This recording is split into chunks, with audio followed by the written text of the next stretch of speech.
Hi, my name is Thomas Kirk, student number 10, 26, 36, 24, and this is my vision for agriculture post-Brexit.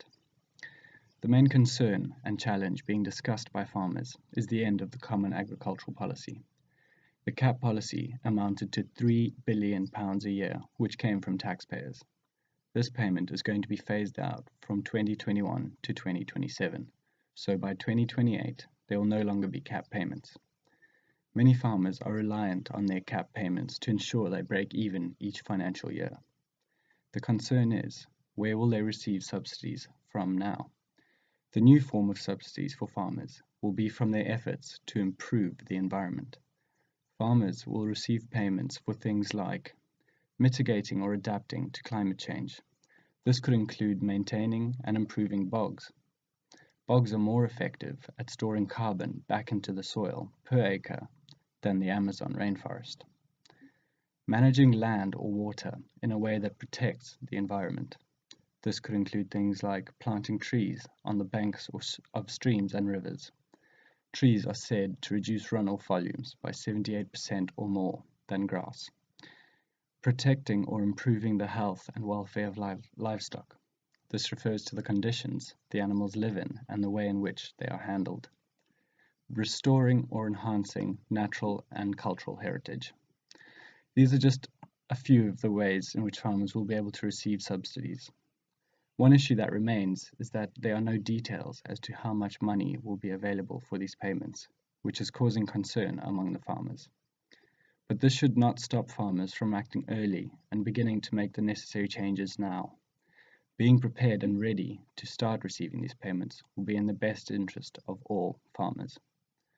The removal of direct payments is expected to reduce land value. This would result in a reduction of rent prices.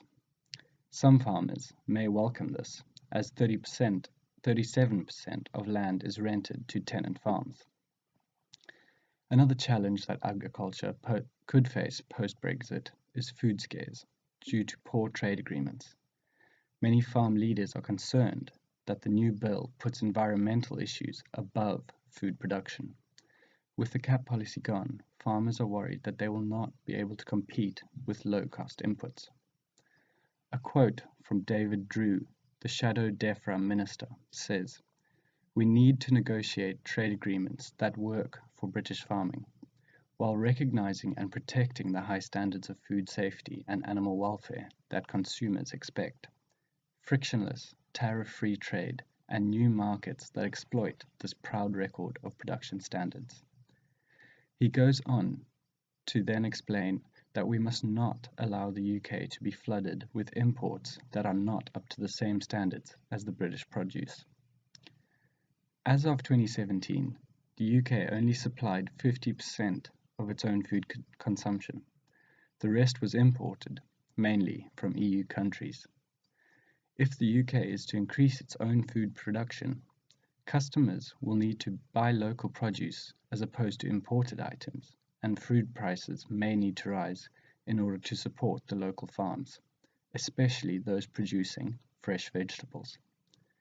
A study shows that the UK produces 90% of the poultry it uses, but only 57% of the fresh vegetables it uses. Lastly, I would like to address the challenge of seasonal labour. Brexit could bring about issues with EU members being able to come into the UK to work over the summer period. The number of seasonal workers has already seen a decrease since the start of the Brexit process. Farmers, especially the labour-intensive farmers, are worried about where they will get their labour force from. Perhaps they will be able to employ British citizens. Agriculture only employs 1.2% of the workforce in the UK. Perhaps this will rise as EU labour coming into the country declines. But the question remains, are there enough British citizens willing and able to do the work? And will the cost of labour be the same or higher? Or should these labour-intensive farms start to try and mechanise their farms more to be less reliant on large labour forces? In conclusion, UK agriculture has an opportunity to improve the wildlife and reduce the damage to the environment. There are many details and questions still unanswered. This does not mean that Brexit cannot be successful and will not have benefits to the UK. If the new bill has a fair and achievable way of making subsidies, good trade agreements are made with the EU and other countries, then UK agriculture could thrive. Thank you very much.